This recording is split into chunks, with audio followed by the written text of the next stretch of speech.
পাবনার সাথিয়া খেতুপাড়া ইউনিয়নের হাসানপুর গ্রামে যুব সমাজের উদ্যোগে সাথিয়া বিএনএসবি চক্ষু হাসপাতালের সহযোগিতায় হাসানপুর সরকারি প্রাথমিক বিদ্যালয়ে ফ্রি চক্ষু চিকিৎসা ক্যাম্প অনুষ্ঠিত হয়।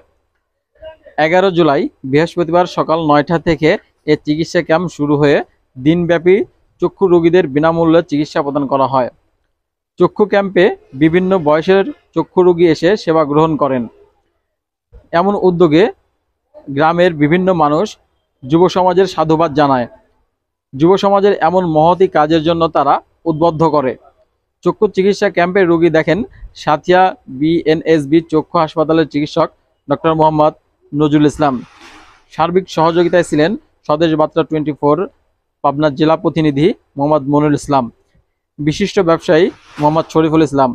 এছাড়াও উপস্থিত ছিলেন হাসানপুর সরকারি প্রাথমিক বিদ্যালয়ের প্রধান শিক্ষক মোহাম্মদ আব্দুর রাজ্জাক মাস্টার, মোহাম্মদ আবু তালেব মণ্ডল, মোহাম্মদ আবু জাফর সহ এলাকার গণ্যমান্য ব্যক্তিবর্গ। আমার চক্ষু দেখাইছে, খুব ভালো লাগছে। বাড়ির কাছে যুব সমাজ এবং যুবকদের উদ্যোগে যে ভালো একটা সেবা হচ্ছে, এটা খুব ভালো লাগতেছে। আজকের এই যুব সমাজের উদ্যোগে চক্ষু ক্যাম্পে অনেক শত শত রোগী এসেছেন তাদের চোখ দেখানোর জন্য বিনামূল্যে চক্ষু চিকিৎসার একটা ব্যবস্থা করতে যুব সমাজ, এই যুব সমাজকে ধন্যবাদ জানাই। মনিরুল ইসলাম, ভয়েস অফ পাবনা।